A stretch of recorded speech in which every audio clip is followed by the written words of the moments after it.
வேலூரில் 20,000 பெண்கள் ஒன்றிணைந்து நாகநதியை தூர்வாரி சீரமைத்தது பெருமைக்குரியது என 100வது மனதின் குரல் நிகழ்ச்சியில் பிரதமர் மோடி பாராட்டு தெரிவித்தார். மை இந்தியா திட்டம், பெண் குழந்தைகளை படிக்க வைப்போம் திட்டம் உள்ளிட்டவை மக்கள் இயக்கமாக மாறியிருப்பதாக குறிப்பிட்ட பிரதமர் மோடி, தமிழகத்தை சேர்ந்த பழங்குடியின பெண்களின் டெரகோட்டா கப் ஏற்றுமதியில் சிறந்து விளங்கியதாக சுட்டிக்காட்டினார். மனதின் குரல் நிகழ்ச்சி 100வது பகுதியை கடந்தும் அதில் பிரதமர் நரேந்திர மோடி எந்தவிதமான அரசியலும் பேசவில்லை என ஆளுநர் ஆர் என் ரவி புகழாரம் சூட்டியுள்ளார். மனதின் குரல் நிகழ்ச்சியில் பிரதமர் குறிப்பிட்டு பேசிய தமிழ்நாட்டை சேர்ந்தவருக்கு ஆளுநர் ஆர் என் ரவி விருது வழங்கி கௌரவித்தார். பின்னர் பேசிய அவர், மக்களின் மகத்துவமான பல செயல்பாடுகள் குறித்து பிரதமர் மோடி பேசியதாக பெருமிதம் தெரிவித்தார். அதிமுக பொதுச் செயலாளராக பொறுப்பேற்ற பிறகு முதன்முறையாக எடப்பாடி தொகுதிக்கு சென்ற இபிஎஸ்க்கு பிரம்மாண்ட வரவேற்பு அளிக்கப்பட்டது. வழிநெடுக மேளதாளங்கள் முழங்க மலர் தூவி வரவேற்றனர். தொகுதி மக்களின் கோரிக்கைகளை கேட்டறிந்த எடப்பாடி பழனிசாமி விரைந்து செயல்படுத்த நடவடிக்கை எடுப்பதாக உறுதியளித்தார். திமுக ஆட்சி பொறுப்பேற்று 24 மாதங்களில் எந்த புதிய பணிகளும் நடைபெறவில்லை என வேதனை தெரிவித்துள்ள அதிமுக பொதுச் செயலாளர் எடப்பாடி பழனிசாமி, போதைப் பொருட்களை தடுக்க நடவடிக்கை எடுக்கவில்லை என குற்றம் சாட்டியுள்ளார். திமுக அரசு 2 ஆண்டுகளில் 30,000 கோடி ஊழல் செய்துள்ளதாக சாடினார். திருச்சியில் அமைச்சர் உதயநிதி ஸ்டாலின் பங்கேற்ற கண்காட்சியில் தள்ளுமுள்ளு ஏற்பட்டு நுழைவு வாயில் கதவு உடைந்ததால் சிறிது பரபரப்பு ஏற்பட்டது. ஜோசப் கல்லூரி மைதானத்தில் நடைபெற்ற முதல்வர் ஸ்டாலினின் புகைப்பட கண்காட்சியை அமைச்சர் உதயநிதி ஸ்டாலின் பார்வையிட்டார். அப்போது கூட்ட நெரிசலால் தள்ளுமுள்ளு ஏற்பட்டதால் நுழைவு வாயிலின் கதவு உடைந்தது. தமிழகத்தில் அதிமுக பெரிய கட்சி என்றாலும் தேசிய ஜனநாயக கூட்டணியின் முகமாக பிரதமர் தான் இருப்பதாக பாஜக மாநில தலைவர் அண்ணாமலை தெரிவித்துள்ளார். மனதின் குரல் நிகழ்ச்சியை கேட்ட பிறகு சென்னை நடுக்குப்பத்தில் செய்தியாளர்களை சந்தித்த அவர், தமிழகம், புதுச்சேரியில் 40 இடங்களிலும் தேசிய ஜனநாயக கூட்டணி வெற்றி பெற வேண்டும் என்ற கருத்தை எடப்பாடி பழனிசாமியும் தானும் பாஜக தேசிய தலைமையிடம் முன்வைத்ததாக குறிப்பிட்டார். அதிமுகவை பாஜக நிர்வாகி விமர்சித்தது குறித்து மாநில தலைவர் அண்ணாமலை விளக்க வேண்டும் என முன்னாள் அமைச்சர் ஜெயக்குமார் தெரிவித்துள்ளார். அதிமுகவின் தலைமை சரியில்லை என பாஜக பொருளாளர் சேகர் பேசியது குறித்து விமர்சித்த ஜெயக்குமார், எங்கள் கட்சியினர் பாஜகவை விமர்சிக்காமல் இருக்கும்போது பாஜகவில் மட்டும் ஏன் கட்டுப்பாடு இல்லை என கேள்வி எழுப்பினார்.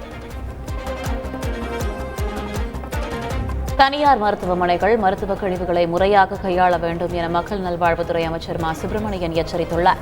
முறையாக மருத்துவக் கழிவுகளை கையாளாவிட்டால் சட்ட ரீதியான நடவடிக்கைகளை எதிர்கொள்ள நேரிடும் என எச்சரிக்கை விடுத்தார். தானியங்கி இயந்திரத்தின் மூலம் மதுபானம் வகைகளை பெற முடியும் என்கிற ஒரு ஏற்பாட்டை அரசு செய்திருப்பது அதிர்ச்சி அளிப்பதாக விடுதலை சிறுத்தைகள் கட்சித் தலைவர் திருமாவளவன் தெரிவித்துள்ளார். மதுரையில் செய்தியாளர்களை சந்தித்த அவர், இந்த வசதியை ஏற்படுத்தி தருவது நியாயமில்லை என குறிப்பிட்டார். மதுவிலக்கை அமல்படுத்த முதல்வர் முன்வர வேண்டும் எனவும் வலியுறுத்தினார். சென்னை சாந்தோமில் மீனவர்களின் போராட்டத்தால் சிஎஸ்கே அணி வீரர்கள் சென்ற பேருந்து போக்குவரத்து நெரிசலில் சிக்கி தவித்தது. டுமிங்குப்பம் அருகே கட்டப்பட்ட அரசு குடியிருப்புகளில் அனுமதியின்றி நுழைந்த மீனவர்கள் மீது வழக்கு பதிவு செய்யப்பட்டதை கண்டித்து மீனவர்கள் போராட்டத்தில் ஈடுபட்டதால் கலங்கரை விளக்கம் முதல் சாந்தோம் வரை போக்குவரத்து நெரிசல் ஏற்பட்டது. தொடர் விடுமுறையொட்டி நீலகிரி மாவட்டத்தில் உள்ள பல்வேறு சுற்றுலா தலங்களில் ஏராளமான சுற்றுலா பயணிகள் குவிந்தனர். குறிப்பாக கூடலூரை அடுத்துள்ள முதுமலை, ஊசிமலை, காட்சிமுனை போன்ற சுற்றுலா தலங்களில் சுற்றுலா பயணிகளின் வருகை அதிகரித்து காணப்பட்டது. அப்போது ரம்மியமாக காட்சியளிக்கும் மலைக்குன்றுகள் முன்பாக புகைப்படம் எடுத்து சுற்றுலா பயணிகள் மகிழ்ச்சியடைந்தனர். சுற்றுலா பயணிகளின் வருகையால் கூடலூர் சாலையில் ஆங்காங்கே வாகன நெரிசல் ஏற்பட்டுள்ளது. வார விடுமுறையொட்டி ராமேஸ்வரம் ராமநாத சுவாமி கோவிலில் பக்தர்கள் கூட்டம் அலைமோதியது. அப்போது தமிழகம் மட்டுமின்றி பல்வேறு மாநிலங்களில் இருந்தும் குவிந்த ஏராளமான பக்தர்கள் அதிகாலை முதலே அக்னி தீர்த்த கடற்கரையில் புனித நீராடினர். பின்னர் ராமநாத சுவாமி கோவிலுக்குள் சென்று நீண்ட வரிசையில் காத்திருந்து சுவாமி தரிசனம் செய்தனர். தேனி மாவட்டம் சுருளி அருவியில் குளிக்க வனத்துறை அனுமதி அளித்துள்ளதால் சுற்றுலா பயணிகள் மகிழ்ச்சியடைந்தனர். கடந்த செவ்வாய்க்கிழமை முதல் சுருளி அருவியின் நீர்பிடிப்பு பகுதியில் மிதமான மழை பெய்து வருகிறது. இதனால் அருவிக்கு நீர்வரத்து அதிகரிக்க தொடங்கியது. இந்நிலையில் கடந்த 2 நாட்களாக சுருளி அருவி பகுதியில் வனவிலங்குகளின் நடமாட்டம் காணப்பட்டதால் அருவியில் குளிக்க வனத்துறையினர் தடை விதித்திருந்த நிலையில் தற்போது அனுமதி அளித்துள்ளனர்.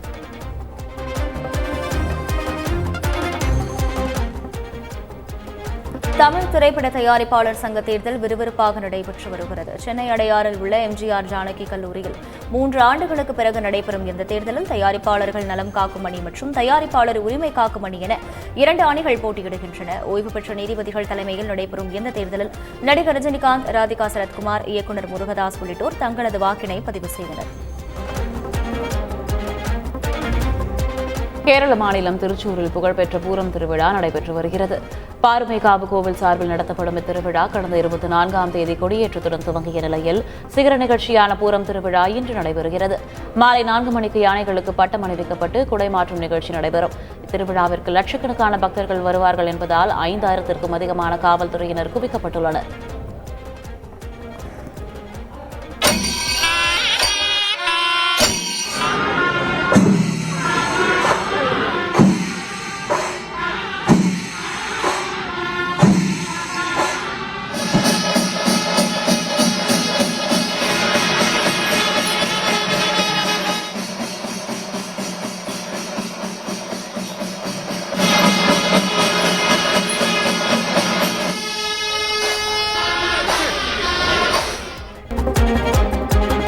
ஊழலுக்கு எதிராக போராடுவதால் தன்னை காங்கிரஸ் வெறுக்கிறது என கூறியிருக்கும் பிரதமர் மோடி, காங்கிரஸ் கர்நாடகா வளர்ச்சியை தடுக்கிறது என குற்றம் சாட்டியுள்ளார்.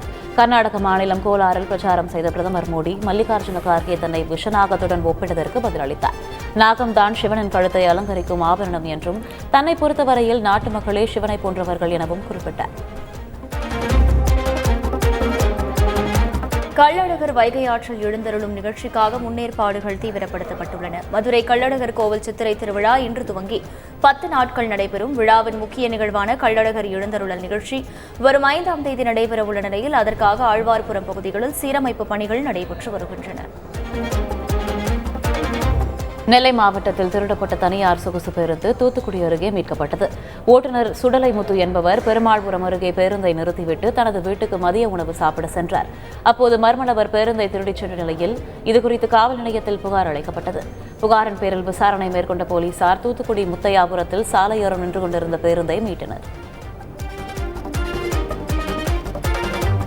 கடலூர் மாவட்டம் வேப்பூர் அருகே மீன்பிடி திருவிழா கோலாகலமாக நடைபெற்றது. பூலாம்பாடியில் நடந்த இந்த மீன்பிடி திருவிழாவில் காளியமேடு, அகரம், நிராமணி, லட்சுமணாபுரம், ராமநாதபுரம் ஆகிய கிராமங்களில் இருந்து 1000த்திற்கும் மேற்பட்டோர் கலந்து கொண்டு கெண்டை, இறால், ஜிலேபி உள்ளிட்ட மீன்களை அதிக அளவில் பிடித்துச் சென்றனர்.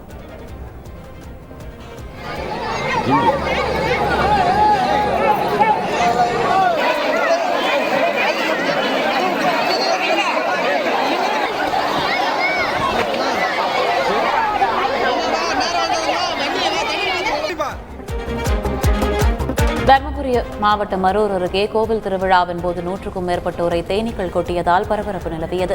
ஈட்டியம்பட்டி கிராமத்தில் உள்ள முனியப்பன் கோவிலில் முப்பூசை வழங்கும் திருவிழா நடைபெற்றது. அப்போது வான வேடிக்கையின் போது தேன்கூட்டில் பட்டாசு நுழைந்ததாக தெரிகிறது. இதில் பறந்து வந்த தேனீக்கள் அங்கிருந்தவர்களை கொட்டியது. இதில் பலத்த காயமடைந்தவர்கள் சிகிச்சைக்காக மருத்துவமனையில் அனுமதிக்கப்பட்டுள்ளனர். இசையமைப்பாளர் ஸ்ரீகாந்த் தேவாவின் பாடலுக்கு அமைச்சர் நேரு ட்ரம்ஸ் இசைத்து அனைவரையும் மகிழ்வித்தார். திருச்சியில் முதல்வர் ஸ்டாலினின் புகைப்பட கண்காட்சி நடைபெறும் பகுதியில் பிரபல இசையமைப்பாளர் ஸ்ரீகாந்த் தேவாவின் இன்னிசை நிகழ்ச்சி நடைபெற்றது. இதில் கலந்து கொண்ட நகராட்சி நிர்வாகத்துறை அமைச்சர் நேரு ஸ்ரீகாந்த் தேவாவின் பாடலுக்கு ட்ரம்ஸ் இசைத்து அனைவரையும் மகிழ்வித்தார்.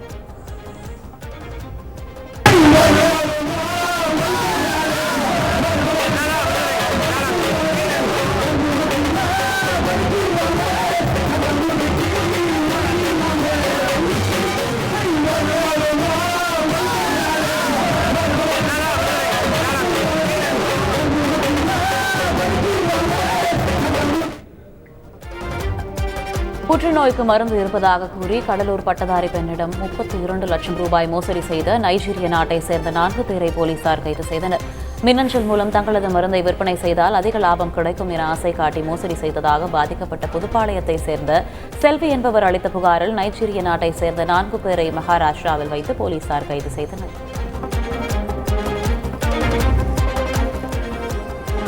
சத்தியமங்கலம் பண்ணாரியம்மன் கோவில் அருகே தேசிய நெடுஞ்சாலையை காட்டு யானை கூட்டம் கடந்து சென்றதை சுற்றுலா பயணிகள் கண்டு மகிழ்ந்தனர். 5க்கும் மேற்பட்ட காட்டு யானைகள் குட்டிகளுடன் தேசிய நெடுஞ்சாலையை கடக்க முயன்றன. அப்போது அவ்வழியாக சென்ற வாகன ஓட்டிகள் தங்கள் வாகனங்களை நிறுத்தி யானைகளுக்கு வழிவிட்டனர்.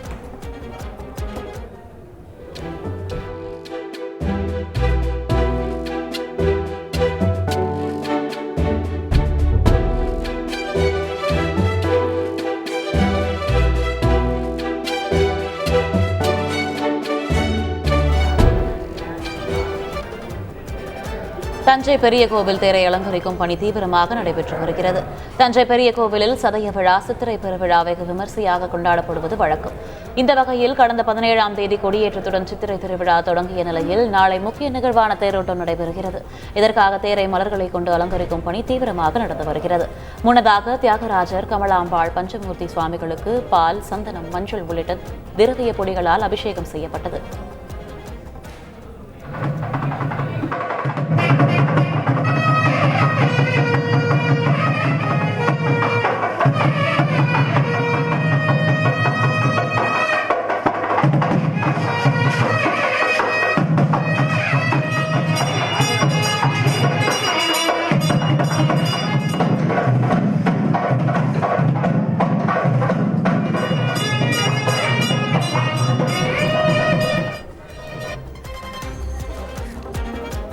கோவை பாப்பநாயக்கன் பாளையத்தில் உள்ள ஜிம் ஒன்றில் தனது குழந்தையை மகிழ்வித்துக் கொண்டே ஒரு பெண் உடற்பயிற்சி செய்யும் வீடியோ இணையத்தில் அதிகம் பகிரப்பட்டு வருகிறது. திவ்யா என்ற பெண் தனது குழந்தைக்கு விளையாட்டு காட்டிக்கொண்டே உற்சாகமாக உடற்பயிற்சியும் செய்து வருகிறார். ட்விட்டரில் இருந்து சிறிது காலம் விலகி இருக்க விரும்புவதாக நடிகர் சிவகார்த்திகேயன் அறிவித்துள்ளார். இதுகுறித்து ட்வீட் செய்துள்ள அவர், ட்விட்டரில் இருந்து சற்று ஓய்வில் இருக்க விரும்புவதாகவும் மீண்டும் வருவேன் எனவும் தெரிவித்துள்ளார். மேலும் தனது படங்கள் குறித்த அறிவிப்புகளை அவரது குழு வெளியிடும் எனவும் குறிப்பிட்டுள்ளார்.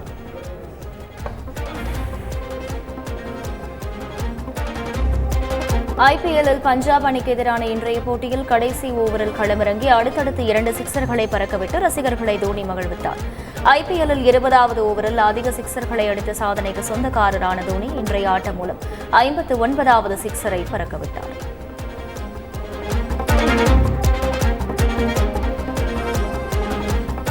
சேலம் மாவட்டம் ஓமலூர் சுற்றுவட்டார பகுதிகளில் தக்காளி கிலோ ₹5 விற்பனையாவதால் விவசாயிகள் வேதனையடைந்துள்ளனர். காரவள்ளி, கொங்குப்பட்டி, கஞ்சநாயக்கன்பட்டி, மூக்கனூர் உள்ளிட்ட பகுதிகளில் பயிரிடப்பட்டுள்ள தக்காளி தற்போது அறுவடைக்கு வந்துள்ளது. வெயில் காரணமாக அதிக அளவிலான தக்காளி செடிகளிலேயே பழுத்து வருவதால் விலை குறைந்து நஷ்டம் ஏற்படுவதாக விவசாயிகள் கவலையடைந்துள்ளனர். கோடை விடுமுறையொட்டி திருச்செந்தூர் சுப்பிரமணிய சுவாமி கோவிலில் ஆயிரக்கணக்கான பக்தர்கள் சுவாமி தரிசனம் செய்தனர். அறுபடை வீடுகளில் 2ஆம் படை வீடான திருச்செந்தூர் சுப்பிரமணிய சுவாமி கோவிலுக்கு நாள்தோறும் ஏராளமான பக்தர்கள் சுவாமி தரிசனம் செய்ய வருவது வழக்கம். இந்நிலையில் கோடை விடுமுறையொட்டி தமிழகம் மட்டுமின்றி பல்வேறு பகுதிகளில் இருந்து வந்த பக்தர்கள் நீண்ட வரிசையில் காத்திருந்து சுவாமி தரிசனம் செய்தனர். மும்பையில் இருந்து நாகர்கோவில் செல்லும் எக்ஸ்பிரஸ் ரயிலில் தண்ணீர் இல்லாததால் செங்கல்பட்டு ரயில் நிலையத்தில் ரயில்வே போலீசாருடன் பயணிகள் வாக்குவாதத்தில் ஈடுபட்டனர். சுமார் 10 நிமிடத்திற்கும் மேலாக இந்த போராட்டம் நீடித்த நிலையில் ரயில்வே பாதுகாப்பு படை போலீசார் மற்றும் ரயில்வே அதிகாரிகள் அவர்களிடம் பேச்சுவார்த்தையில் ஈடுபட்டதை அடுத்து ரயில் தாமதமாக புறப்பட்டுச் சென்றது. கோவையில் மாநகர காவல்துறை சார்பில் உக்கடம் பகுதியில் நடைபெற்ற இசை நிகழ்ச்சியை காவல் ஆணையர் பாலகிருஷ்ணன் பொதுமக்களுடன் இணைந்து கண்டுகளித்தார்.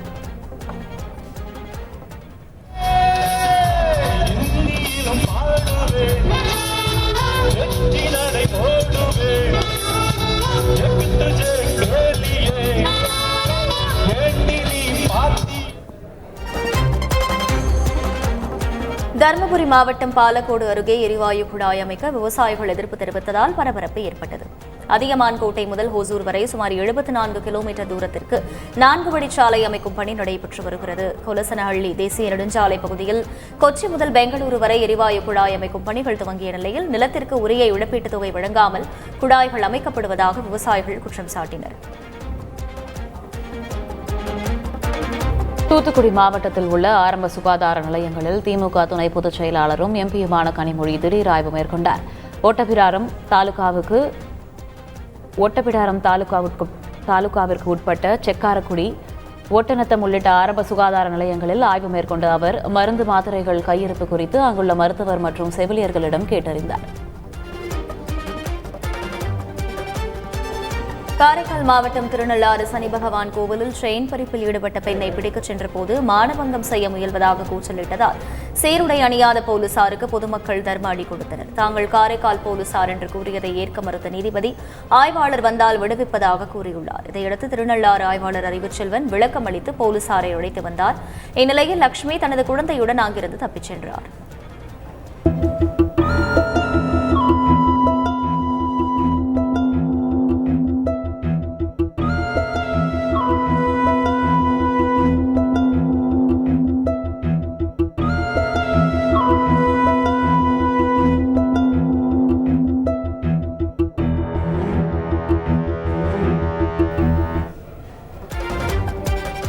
கர்நாடகாவில் பிரதமர் மோடி பங்கேற்ற பொதுக்கூட்டத்தில் கலந்து கொண்ட இளைஞர்களுக்கு 500 ரூபாய் பணம் வழங்கப்பட்டதாக வீடியோ வெளியாகி பரபரப்பை ஏற்படுத்தியுள்ளது. கொடச்சி தொகுதி பாஜக சட்டமன்ற உறுப்பினர் ராஜீவின் ஆதரவாளர்கள் பணம் வழங்கியதாக கூறப்படும் நிலையில் உரிய நடவடிக்கை எடுக்க வேண்டும் என காங்கிரஸ் கட்சி வலியுறுத்தியுள்ளது. நடிகர் அஜித் அரசியலுக்கு வர வேண்டும் என்ற நோக்குடன் மதுரையில் ரசிகர்கள் ஒட்டியுள்ள போஸ்டர் கவனம் ஈர்த்துள்ளது. மக்களால் நீங்கள், மக்களுக்காகவே நீங்கள், உங்கள் சேவை தமிழ்நாட்டுக்கு தேவை என தலைமைச் செயலகம் அடங்கிய புகைப்படத்துடன் அஜித் ரசிகர்கள் போஸ்டர் ஒட்டியுள்ளனர். குஜராத் அணியின் போலிங் பயிற்சியாளர் நெஹ்ரா போல் அவரது மகன் ஆருஷ் நடித்து காட்டிய வீடியோ நகைச்சுவையை ஏற்படுத்தியுள்ளது.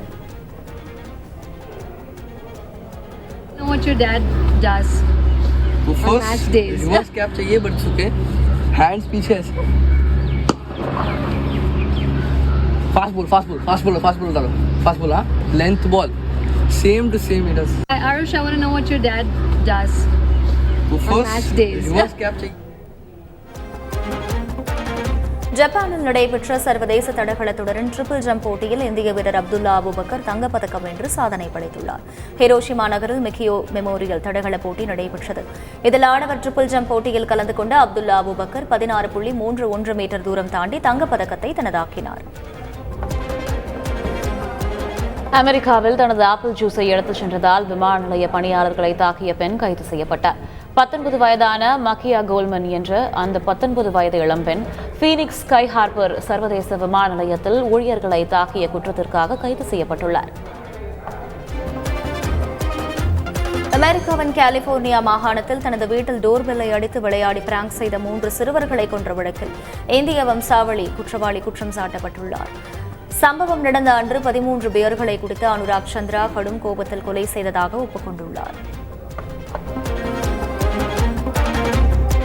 அமெரிக்காவின் பாம் பீச் கார்டன்ஸ் நகரை சூறாவளி சூறையாடியது. சுழன்றடித்த சூறாவளியால் வாகனங்கள் தலைகீழாய் புரட்டி போடப்பட்டன. மரங்கள் வேரோடு முறிந்து சாலைகளில் விழுந்து கிடந்தன. பல கட்டிடங்கள் சேதமடைந்தன. மக்களின் இயல்பு வாழ்க்கை வெகுவாக பாதிக்கப்பட்டது.